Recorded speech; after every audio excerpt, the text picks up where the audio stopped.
Life is often narrated as a gentle progression from hardship to comfort, from the storm of struggle to the shore of safety, but some lives are carved through fire in ways most cannot imagine. The story of David Goggins, as told in Can't Hurt Me, is one of the most unrelenting testimonies of the human spirit, an epic of pain, resilience, grit, and the kind of discipline that turns the impossible into the inevitable. Goggins does not tell a story of triumph in the soft sense. He shares an odyssey that forces the reader to reflect on how fragile we allow ourselves to become, and how much more capable we truly are. His book is both memoir and manual, personal journey and universal challenge, written with a raw intensity that strips away excuses and unveils the hidden potential within every human being. To begin reading his life is to step into a narrative of brutal honesty, one that makes clear that growth comes not from wishing life were easier, but from deciding to become stronger than whatever pain or obstacle it places in front of us. David Goggins begins by describing his early life in Buffalo, New York, a childhood scarred by poverty, violence, and relentless fear. His father, Trunnys Goggins, ran a skating rink, but beneath the surface he was an abusive tyrant who ruled with intimidation and cruelty.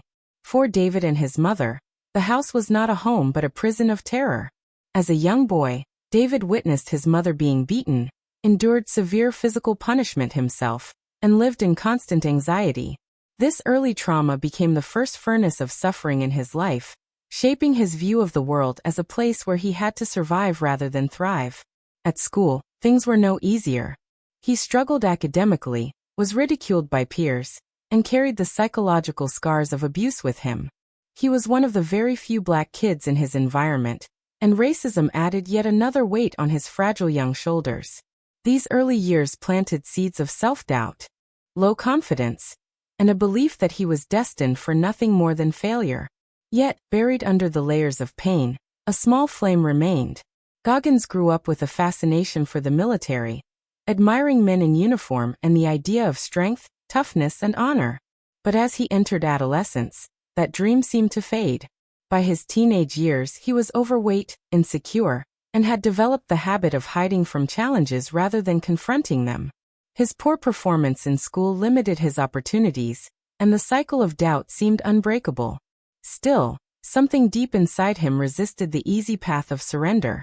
That resistance, though faint, would one day define him. As he became a young man, life seemed to spiral downward.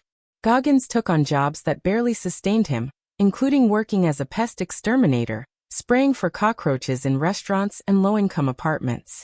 He found himself disgusted by the way he was living. Looking into the mirror, he saw a man drifting away from purpose, a man enslaved by laziness and excuses. At his heaviest, he weighed nearly 300 pounds, trapped in a body that mirrored the mental barriers he had built around himself. But life, as he came to learn, has a way of offering moments of awakening disguised as despair. One night, after returning from another long, meaningless day of spraying for pests, he turned on the television and saw a documentary about Navy SEALs in training. These men, pushing themselves through hell week, enduring freezing water, exhaustion, and impossible obstacles, ignited something in him. For the first time in years, he saw a standard of toughness that called to him. It was in that moment he decided he had to change his life completely, or else waste it entirely. The transformation was not quick, nor was it easy. To even qualify for Navy SEAL training, Goggins had to lose over 100 pounds in just 3 months. Doctors and trainers told him it was impossible, but impossibility was about to become the battlefield on which he would fight.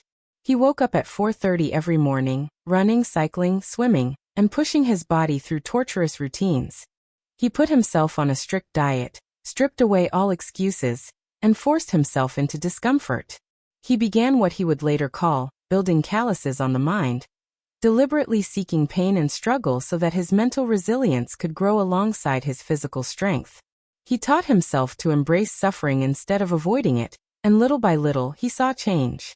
His body shed the weight, but more importantly, his mind started to transform. He began to understand a principle that would guide his life. Most people quit at 40% of their true capacity, and there is always more strength, more power, more endurance hidden beyond the threshold of pain. With incredible determination, Goggins achieved his goal and entered Navy SEAL training. But the path ahead was even harsher than he imagined. The infamous Hell Week was designed to break men down, to strip them of comfort until only the toughest survived. Goggins did not pass through unscathed. He endured it 3 separate times due to injuries, making him one of the few men ever to attempt and complete Hell Week more than once. He pushed through broken bones, pneumonia, stress fractures, and other injuries that would have forced almost anyone else to quit. Yet each trial reinforced his core philosophy. Suffering is the foundation of growth. Every obstacle became a test of how far he was willing to go, how much pain he was willing to accept in order to forge himself into something greater. What Goggins reveals throughout his memoir is that discipline and suffering are not curses, but gifts. His life becomes a testament to the idea that pain can either destroy you or build you, depending on how you respond to it. He developed mental techniques to keep himself going in the face of despair. One of the most important was what he called the cookie jar, a mental reservoir of past victories. Every time he wanted to quit, he reached into this jar and reminded himself of every obstacle he had already overcome, every moment of pain that he had survived. These memories gave him the fuel to endure the present challenge. He also mastered the art of visualization, vividly imagining success and the steps required to get there, preparing his mind for the hardships he would face. After becoming a Navy SEAL, Goggins continued to push beyond what most would consider human limits. He sought out ultramarathons and extreme endurance events, sometimes entering races with almost no preparation, simply to test the boundaries of what he could survive.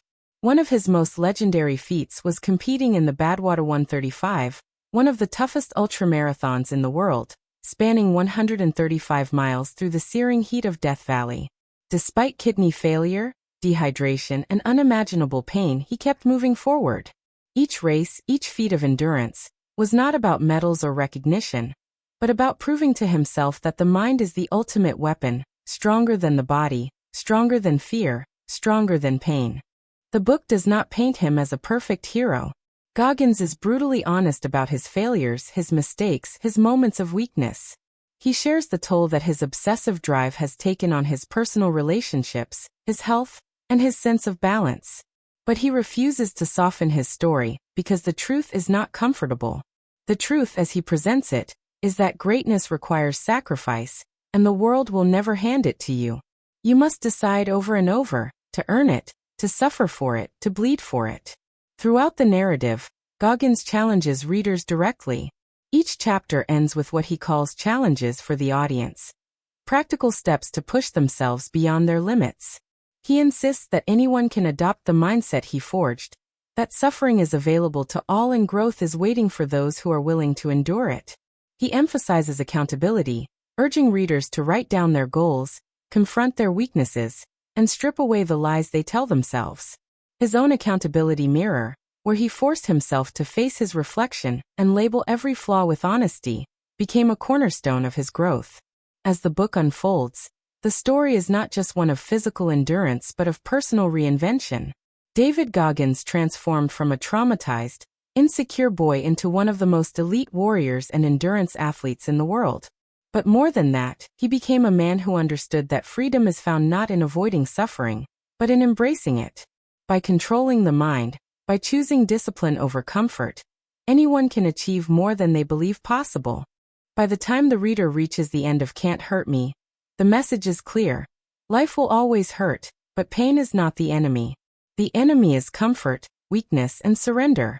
Goggins proves through his life that the human spirit can endure unimaginable trials and still rise stronger. His journey from broken child to unbreakable warrior is not meant to inspire admiration alone, but to ignite action. He does not want people to look at him as extraordinary, but to see themselves in his story and realize that they too have reservoirs of strength they have never tapped. His book closes not with a gentle conclusion, but with a call to arms. He insists that readers stop making excuses, stop waiting for perfect conditions, and start building resilience today. Life is not about being handed an easier road, but about developing the toughness to walk the hard road with dignity and determination. His legacy, as expressed in the book, is not his own achievements but the idea that everyone has the power to become more than they ever dreamed, if only they are willing to suffer for it. Thus, Can't Hurt Me stands as both memoir and manual, a gripping narrative and a relentless challenge.